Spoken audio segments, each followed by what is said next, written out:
Welcome to stock market learnings. इस video में बात करेंगे हम बैंक निफ्टी के बारे में और उससे रिलेटेड स्टॉक के बारे में बताएंगे।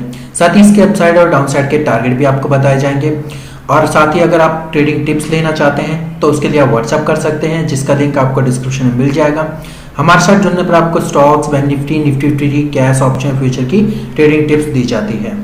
साथ ही आपको लाइव मार्केट एजुकेशन और ट्रेडिंग स्ट्रेटेजीज भी ट्रेडिंग टिप्स के साथ में आपको बताई जाती है। वीडियो को स्टार्ट करने से पहले प्लीज हमारे चैनल को सब्सक्राइब कीजिए, साथ ही बेल आइकन को दबा लीजिए ताकि आने वाले वीडियो के नोटिफिकेशन आपको मिलते रहें।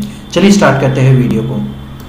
बैंक निफ्टी का ये वन डे टाइम फ्रेम का चार्ट है। वन डे टाइम फ्रेम के चार्ट में बैंक निफ्टी का जो एक लेवल हमने आपको बताया था नीचे की साइड का एक 38,100 का एक ऐसा लेवल था।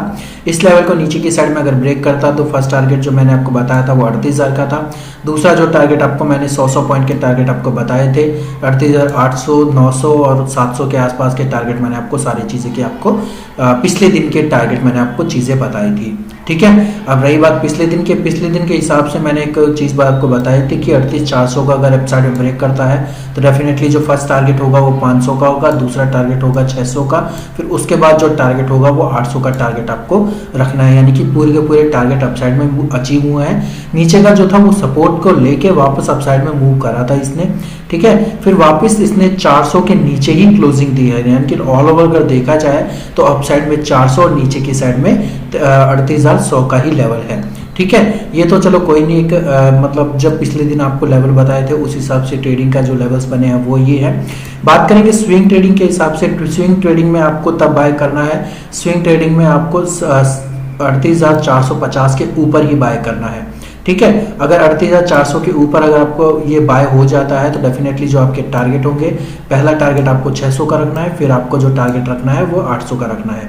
यानी कि 100 पॉइंट के भी आप टारगेट ले सकते हैं, लेकिन स्विंग ट्रेडिंग के लिए जो दिए जाते हैं वो 200 टारगेट के अपसाइड में लेके रख सकते हैं आप। यानी कि इसीलिए दिए जाते हैं क्योंकि स्विंग ट्रेडिंग में थोड़ा सा लंबा टाइम होता है, तो जो मतलब जो टारगेट है वो अचीव तो जल्दी हो जाते हैं, कोई बड़ी बात नहीं है, लेकिन उस स्विंग ट्रेडिंग के लिए आपको टाइम मिल जाता है कि आपको एसएल और टारगेट वगैरह किस हिसाब से अपना सेट करना है। ठीक है, नीचे की साइड में जो स्विंग ट्रेडिंग के लिए है, स्विंग ट्रेडिंग में 38,050 का लेवल है।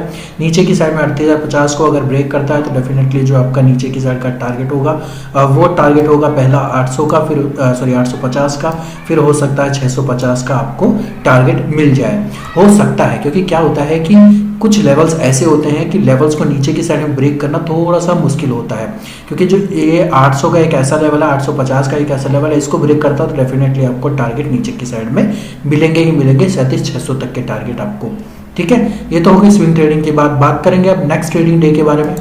बैंक निफ्टी का ही 5 मिनट का टाइम फ्रेम का चार्ट है। आज के दिन बैंक निफ्टी की थोड़ी गैप अप ओपनिंग हुई थी, फिर गैप अप ओपनिंग के बाद थोड़ा सा अपसाइड में मूव किया था। मैंने आपको एक लेवल बताया हुआ था कि 38,400 का एक ऐसा लेवल है, इस लेवल को अगर ये अपसाइड में ब्रेक करता है तो डेफिनेटली जो आपके टारगेट होंगे वो पहला आपको टारगेट रखना है 500 का, फिर उसके बाद जो टारगेट आपको रखना है 600 का, फिर उसके बाद जो टारगेट रखना है आपको 700 का टारगेट आपको रखना है। ठीक है, अब ये चीज़ तो मैंने आपको बताई थी, लेकिन इसके बाद में ये वापस नीचे की साइड में मूवमेंट करने लगा। मैंने आपको एक चीज़ बताई है कि 15 मिनट का कैंडल जो है वो ऊपर की साइड में जानी चाहिए, देन उसके बाद वो कंफर्मेशन भी देनी चाहिए कि हाँ ये अप साइड में मूव करेगी। ठीक है, अब ये जो लेवल था इस लेवल को यहाँ पे काफ़ी टाइम तक यहाँ कंसोलिडेशन किया है, यहाँ भी काफ़ी टाइम तक यहाँ पर इसने कंसोलिडेट किया है, इस लेवल को ब्रेक करने की कोशिश की है अप साइड में। ठीक है, अब अप साइड में ब्रेक तो कर दिया इसने, फिर इसके बाद फिर दोबारा same as it is same इसी लेवल का जो हाई बना हुआ था इसी लेवल पे बार बार ये कंसोलिडेशन में करने लगा। ठीक है, अब ये जो लेवल्स थे इस लेवल पे यहाँ पे बार बार इसने अप साइड भी दिया और डाउन साइड का मूवमेंट भी दिया है। यहीं से इसने यहाँ पे इस लेवल पे यहाँ पे सपोर्ट लिया, सपोर्ट लेने के बाद में काफ़ी अच्छी अपसाइड में मूवमेंट की रैली दी थी, यानी कि लगभग 300 से 400 पॉइंट की अपसाइड में मूवमेंट रैली दी थी। अब ये 38,800 का एक ऐसा लेवल है, इस लेवल को इसने 2 बार यहाँ पे, पहली बार तो यहाँ पे इस लेवल को यहाँ पे छूने के बाद नीचे की साइड मूवमेंट किया, फिर उसके बाद नीचे की साइड में जैसे ही इस लेवल को यहाँ को 700 को ब्रेक किया, 700 को ब्रेक करने के बाद काफ़ी बड़ी रैली नीचे की साइड में इसने दी है। ठीक है, अब ये तो हो गई लेवल्स की बात। ये लेवल की जो रैली है वो किस हिसाब से आई, FIDIs की जो मतलब बाइंग सेलिंग का प्रेशर बना है वो लास्ट टाइम पे बना था, बाइंग और सेलिंग का प्रेशर, यानी कि सेलिंग प्रेशर लास्ट टाइम पे ये आया है। अब साइड में मूव करने के बाद जो सेलिंग प्रेशर नीचे की साइड में आया है वो लास्ट टाइम पे, यानी कि लगभग 2 या ढाई बजे के 2 या सवा 2 के आसपास ये नीचे की साइड में मूवमेंट करने लगा, यानी कि सेलिंग प्रेशर उस टाइम पे ये आ गया था। ठीक है, लेकिन जो हमारी ट्रेडिंग टिप थी वो लोगों को हमने ये दिया था कि आपको जो बाय करना है वो बाय करना है 38,300 की कॉल, सॉरी 38,400 की कॉल बाय करनी थी 300 के प्राइस पे। ठीक है, हमने दी हुई थी 10.45 10.40 के आसपास, इस लेवल पे आपको दी हुई थी। फिर उसके बाद काफ़ी अच्छा मूवमेंट उसने 600 650 तक काफ़ी अच्छा मूवमेंटम उसने दिया है। आप जाके चेक कर सकते हैं कौन सी आपकी कॉल थी, मैंने आपको बता दिया है कॉल कौन सी दी थी। अब बात करेंगे इसके लेवल के बारे में। लेवल तो आपका यही रहने वाला है कि जो नीचे की साइड का जो आप रेजिस्टेंस जो अप साइड में रहने वाला है वो रहने वाला है 38,300 का। ठीक है, टारगेट आपको रखना है पहला 400 का, फिर उसके बाद रखना है आपको 500 का, फिर उसके बाद जो रखना है टारगेट आपको 600 का, यानी 100 पॉइंट के टारगेट आपको रखने हैं। नीचे की साइड में मैंने आपको पहले बता ही चुका हूँ, नीचे की साइड में 3800 का है। 3800 को ब्रेक करने के बाद जो टारगेट बनेगा वो 38,000 का, फिर 38,900 का टारगेट है। फिर उसके बाद जो लेवल आपको बनेंगे वो 38,800 के लेवल आपको नीचे की साइड में देखने को मिलेंगे। ट्रेड आपको कैसे करना है, ट्रेड आपको मैंने आपको बता चुका हूँ काफ़ी बार कि अगर ये अप साइड में बाय आपने कर लिया है, बाय करने के बाद मूवमेंट अगर अप साइड में आती है और अप साइड में आने के बाद यहाँ पे थोड़ा सा कंसोलिडेशन होता है, तो आपका जो एसएल है वो अपने बाइंग पॉइंट पे आपको लगा के रखना है, यानी 38,300 के बाद। ठीक है, फिर 38,300 के बाद अगर सडन फॉल आता है तो कोई बात नहीं, नीचे की साइड में अगर आता है तो आपका एसएल हिट होता है, लेकिन कोई बात नहीं, प्रॉफिट जीरो होगा तो, लेकिन लॉस जीरो होना चाहिए। आपका लॉस इस वजह से जीरो होना चाहिए क्योंकि कैपिटल बचेगी तभी तो आप नेक्स्ट ट्रेड कर पाओगे।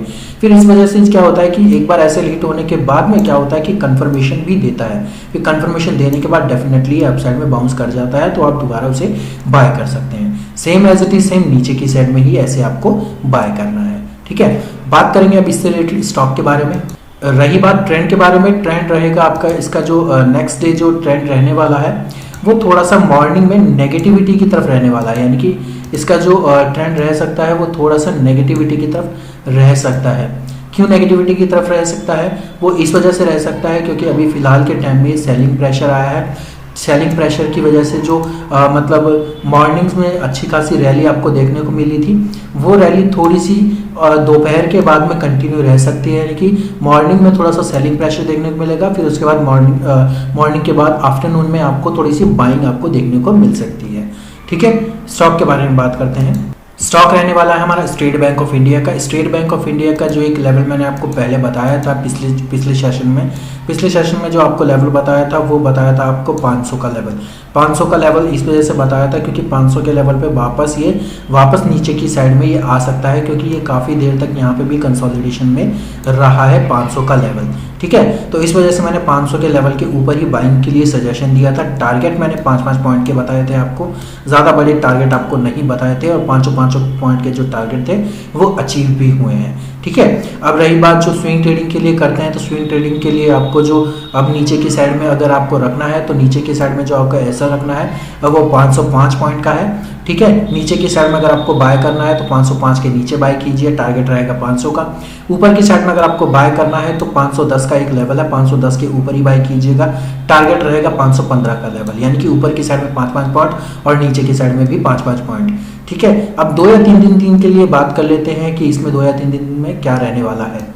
2 या 3 दिन के लिए हम बात करेंगे 1 आवर के टाइम फ्रेम पे। ठीक है, 1 आवर के टाइम फ्रेम पे जो लेवल हमें दिखाई दे रहा है, फिलहाल के टाइम में जो हमें लेवल दिखाई दे रहा है वो 505 का ही लेवल है, कि इसके लेवल को आपको ध्यान में रखना है।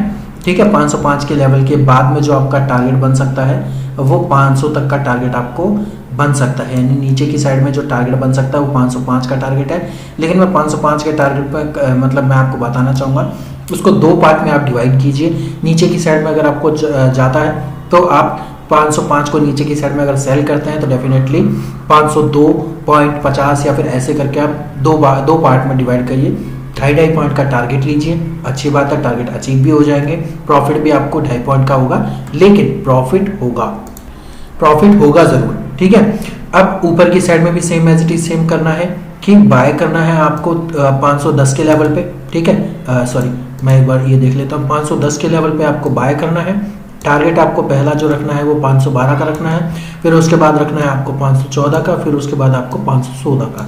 ऊपर की साइड में आपको 2-2 पॉइंट के ही टारगेट रखने हैं, ज़्यादा बड़े टारगेट आपको नहीं रखने हैं। नीचे की साइड में भी आप 2-2 पॉइंट का टारगेट रख सकते हैं, कोई बड़ी बात नहीं है, लेकिन आप उसे 2 पार्ट में डिवाइड कीजिए, जिससे आपका प्रॉफिट तो है वो मिनिमम तो होगा, लेकिन प्रॉफिट जरूर होगा, लॉस नहीं होगा।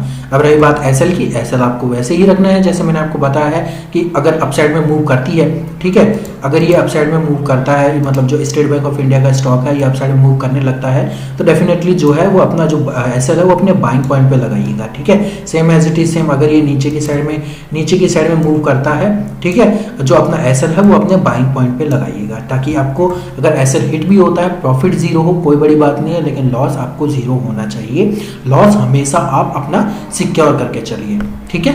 वीडियो अगर आपको अच्छा लगा वीडियो को लाइक कीजिए, चैनल को सब्सक्राइब कीजिए। सॉरी, इसके लिए रही बात ट्रेंड की, ट्रेंड इसका कल के टाइम में थोड़ा सा नेगेटिव रहने वाला है। नेगेटिविटी इस वजह से हो सकती है क्योंकि नेगेटिविटी जो है सेलिंग प्रेशर की बेस पे हो सकती है, ठीक है। अब 1-2-3 दिन की बात करें तो 1-2-3 दिन में हम ये थोड़ा सा पॉजिटिव मोमेंटम हमें दिखाई दे रहा है, फिलहाल 2 या 3 दिन के लिए पॉजिटिव मूवमेंट ही रहने वाला है, ठीक है। वीडियो अगर अच्छा लगा वीडियो को लाइक कीजिए, चैनल को सब्सक्राइब कीजिए, साथ ही बेल आइकन को दबा लीजिए ताकि आने वाली वीडियो के नोटिफिकेशन आपको मिलते रहे। धन्यवाद।